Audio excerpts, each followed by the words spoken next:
How's it going, everyone? This is BruisedLee, here to show you a BattleForge expert replay of Crusade. So since Crusade is a two-player map, I'm going to be getting some help from a player named MagicBullet. Alright, and again we're going to be both using a Purifier deck. Alright, so our basic strategy for this map is well, basically we're gonna me and Magic, we're gonna have different jobs for this map, and you'll see what I mean later on. But first, we're both going to start off with three nomads nature affinity, and we need three nomads nature affinity because to be able to make it to our teleporters because of the gifted company ability, which allows them to basically regenerate life points. Because fire T1 doesn't have any CC, actually doesn't have any CC at all. So this healing HP thing, the gifted company ability, it's very important to be able to make it through these twilights. And as you can see here, Magic doing the same thing. Let me speed up the replay at 2 speed. Alright, so now I'm going to make it to the teleporter. As you notice, Magic decided to build this wall. It's not necessary, but it's like a precaution. So, and it only costs 25 power, and you're going to build it anyway, so might as well. And common strategy for this map, lure the twilights that's near your power wells to the frost units, so they'll help you kill them. And as you notice, me and Magic both cast eruption on these twilight mindbenders, because these sometimes the archers, they're not enough to kill the mindbenders, so we cast at least one eruption on them. Again, a precaution. Alright, so now that as you can see here, I built my second fire orb. Magic hasn't built his yet, since again he has a different job. Alright, so for me, I summoned a Drake and a Nomad. I summoned a Drake earlier because I'm going to need him to defend my bottom wall, and my Nomad is just mainly for ground presence. Alright, as I was saying earlier, here Magic took a different route. He decided to summon 3 Nomads instead of what I'm doing. So we're basically showing you two different ways to defend your bottom wall. You can pick whatever you want. It's your choice. Both will work fine. Alright, so here, build my defenses, 1 Power Maniac and 1 Blaster Cannon, both fire affinity. And here I'm going to clear these 2 power wells with mine, and my Drake's going to help kill this Twilight Slavers. Alright, so as you can see here, I'm going to build my 2 power wells.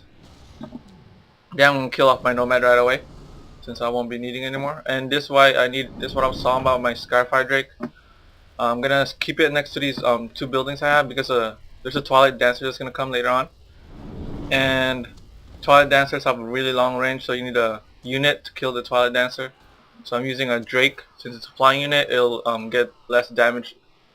It'll take less damage, since only a few units can attack the Drake. As you can see here, Magic already built his fire orb. Defense is holding fine. And Magic actually gonna take a different approach in defending his bottom wall. Alright, as you can see here, this is what I was talking about different jobs. Magic's job is to basically defend these top 4 walls, while my job is to basically destroy almost all of the Twilight camps by myself. And you can see how we do that later on. Alright, so basic strategy for this to defend this wall in the beginning is just all you need is 1 Power Maniac, Fire Affinity on this wall, 2 Blaster Cannons on this wall since it's only going to be flying units, and 1 Power Maniac on this wall and 1 Power Maniac on this wall. And those buildings will be enough to defend these 4 walls for quite a while. So that's why after Magic's done building those defenses that I mentioned earlier, he's gonna give me this fire orb that he has, and he's gonna go back to T1, so I can actually go to T3, so I can use I can summon magma hurlers. So this is a very important part of the map. Share your orbs, I guess. It's teamwork. And as you can see here, I built a couple more clay traps to tank for my units later on.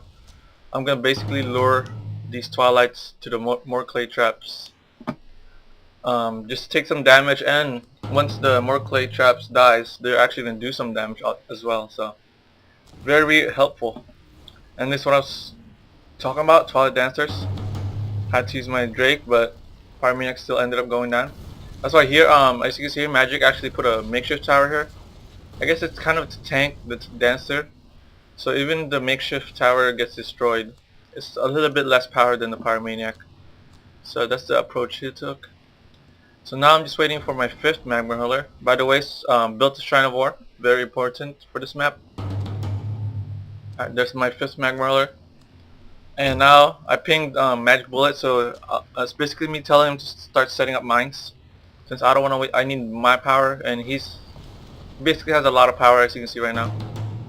He has 400 power, so he can afford to set up a few mines. There's the 2nd mine right there. He set up the 1st mine early because so he can set up the 2nd mine while it was going off cooldown. Alright, cast Unity, Frost Affinity. As you can see right there, took out that Twilight Abomination no problem.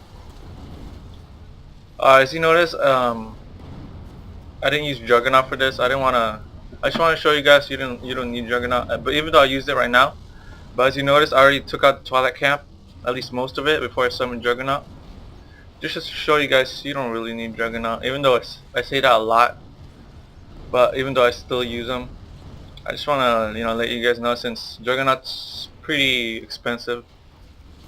So if you're low on BattleForge points, you don't have to buy them.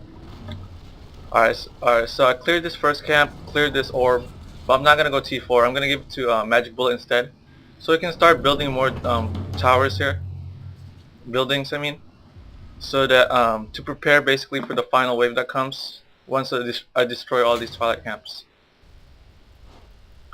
Alright, so as you can see here, basic strategy here is don't fight these Twilights in front of this wall right here. You want to fight them like, at least you want to fight them between the middle, so your units don't get surrounded. So the vile blood juice or whatever, you don't have to. Because if your units get surrounded while getting damaged by the vile blood juice, your units are probably gonna die. So just try to fight them between these walls. Great way to take them out easily. Little stampede from the Juggernaut. That's why I like using Juggernaut, because it's a stampede attack. Alright, so you can see here, pretty easy, I guess. Once you get used to it, pretty easy to take out the 2nd Twilight Camp. Just remember to fight them again between these walls. It'll make it a lot easier. Alright, so now I actually took this 4th orb instead of giving it to Magic, because Magic only needs 2 fire orbs to defend these walls. Pyromaniacs and Blaster Cannons are gonna be enough, trust me. And right now, so now I'm gonna go destroy this bottom Twilight camp, bottom left, probably the weakest camp. So I don't even bother summoning T4. Gonna cast Fire Sphere right here just to help take out this Twilight faster. Again, keep on activating Shrine of War whenever you're gonna go into a fight. As you can see here, I have like 600 power available, even though I've been casting a lot of spells. Alright, so after I took out that camp, basically I'm gonna have my Juggernaut destroy the last Twilight buildings, and I summon a material here, because I'm gonna start from the top to bottom again, while Magic here taking out the weakest camp in the bottom. Our little tip here, just remember to cast your fire spells ahead of time. As you can see, these Twilights went down with no problem. Well, the fire spell that I'm mostly talking about is Material Skill, Gates of Hell. Just remember to cast that ahead of time before you actually engage the enemy, because it does a lot of damage, but it takes a while to actually activate. So yeah, try to cast it before you actually go into the fight. As you can see here, I'm going to do it again. I'm going to cast Fire Sphere early too, so it takes a while to charge. If I cast it early, and these Juggernaut's going to go down with no problem. Or Twilight Hulk or whatever that is. And now my last camp, since MagicBullet cleared this camp right here. Cast a little Inferno just to make a little things go faster.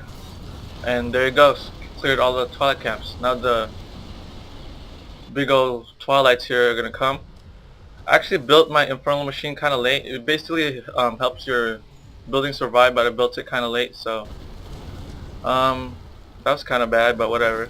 We still cleared these twilights.